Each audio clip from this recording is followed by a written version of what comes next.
Hey everybody, it's Charles Alvarez, President and CEO of Cornerstone Business Academy, where we work with business owners to really unleash the power of God in their business, to generate the type of leads that they need to generate, convert more leads to sales, and then really streamline their business that allows them to get to the next level.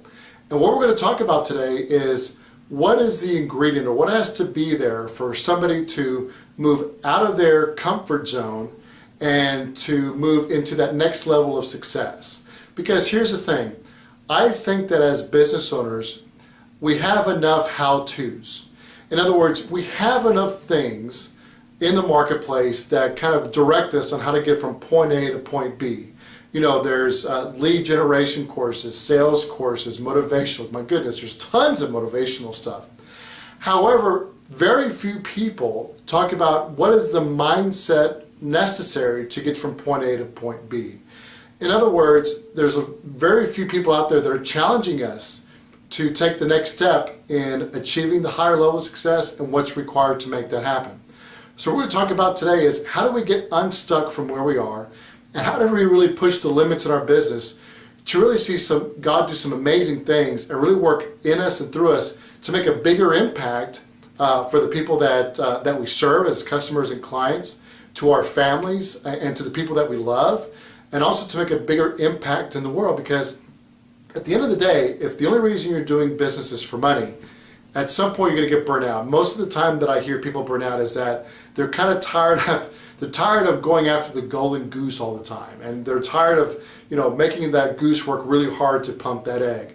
And what I found is it doesn't take that level of effort in order to get to that next level, because business should be about really making the world a better place and really elevating the lives of the people, and as a reward our lives get elevated. But I find that it's very difficult to get to that next level if we're not truly pushing our limits and zones and our comfort zones, which is what we're going to talk about in this little illustration that I have behind me. Because when most businesses are stuck, it's not that they don't know how to get to the next level. In certain cases I've come across that, but it's the exception more than the rule. What I've found to be more the rule is that, yeah, I can get to that next level, but I'm pretty comfortable where I'm at, and why should I change?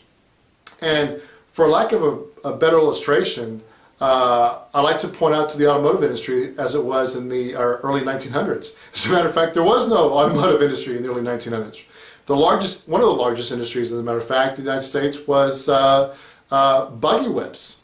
In other words, the manufacturers of buggy whips.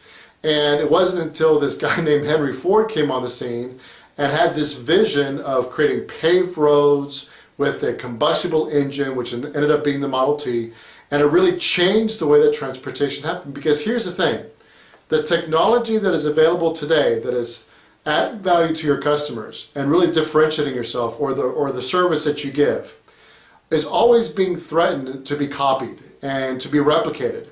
What I find are the businesses that truly get better and better each year is they do two things very, very well.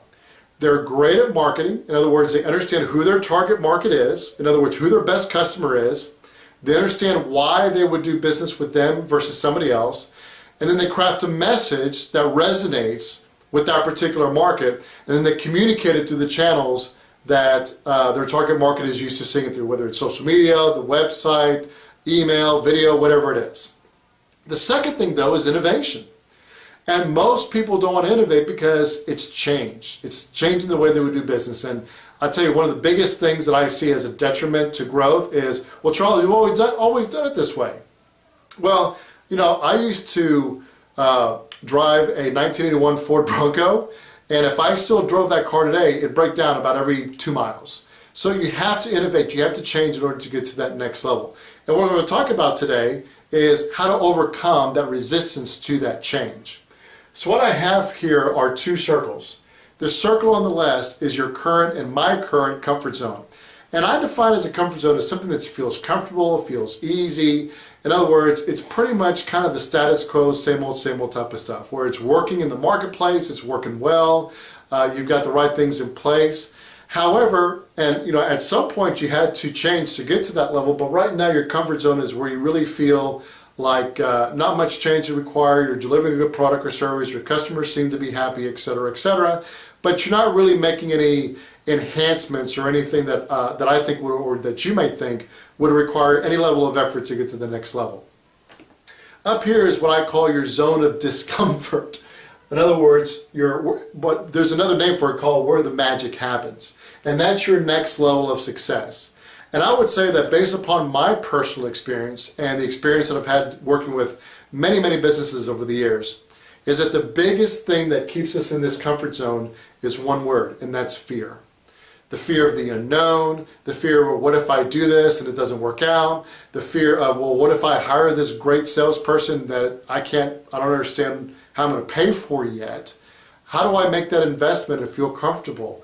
Or this marketing strategy. You know, I've invested in marketing strategies before, but sometimes they don't work.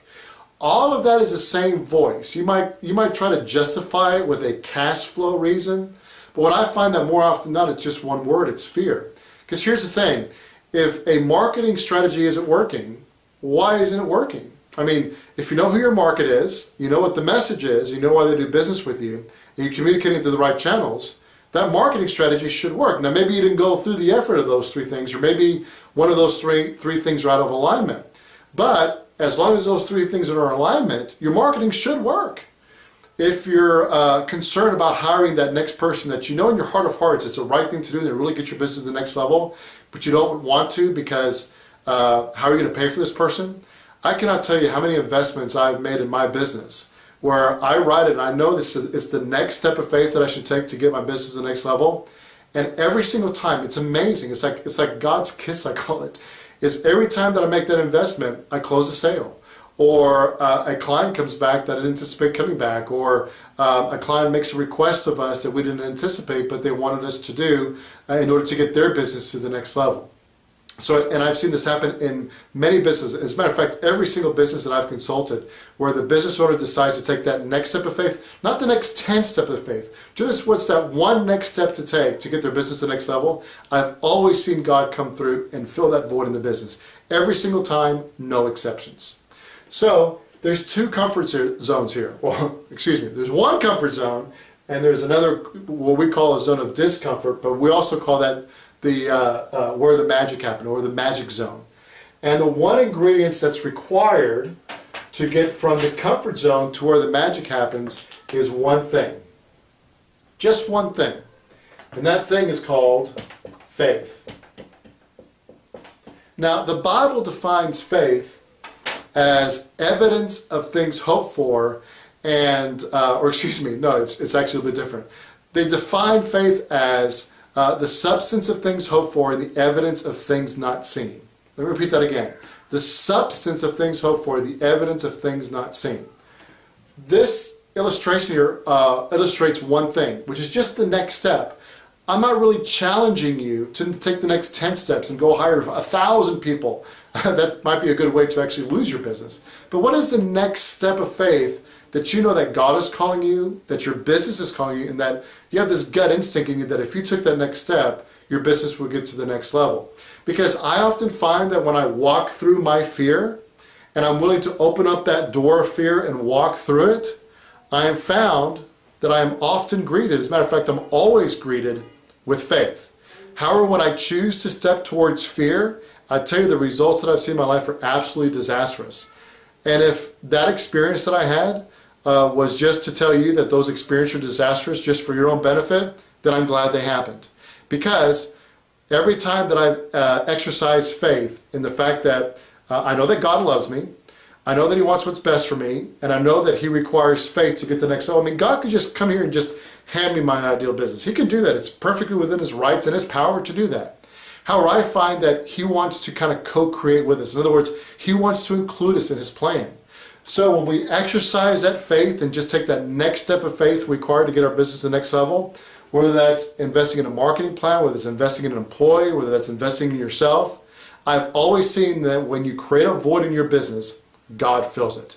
So my challenge to you today is, what is that next step of faith? Not the next 10, but what is that one step of faith that that you know that God is calling you, that you feel yourself, or your employees are calling yourself to, your business is demanding on you, not demanding, but calling you to, that if you took it and were willing to walk through that fear, Are you willing to welcome faith on the other side? I hope this video has been helpful to you. If you'd like to learn some more information, go to cornerstonebusinessacademy.com. As a matter of fact, if you put your first name and email address, we'll give you 10 free videos on how to find an additional $10,000 of revenue in your business over the next 27 days or less, guaranteed. So I hope this video has been helpful to you. Have an excellent day and go out there and take that next step of faith to get your business to the next level. Have an excellent day. Bye-bye.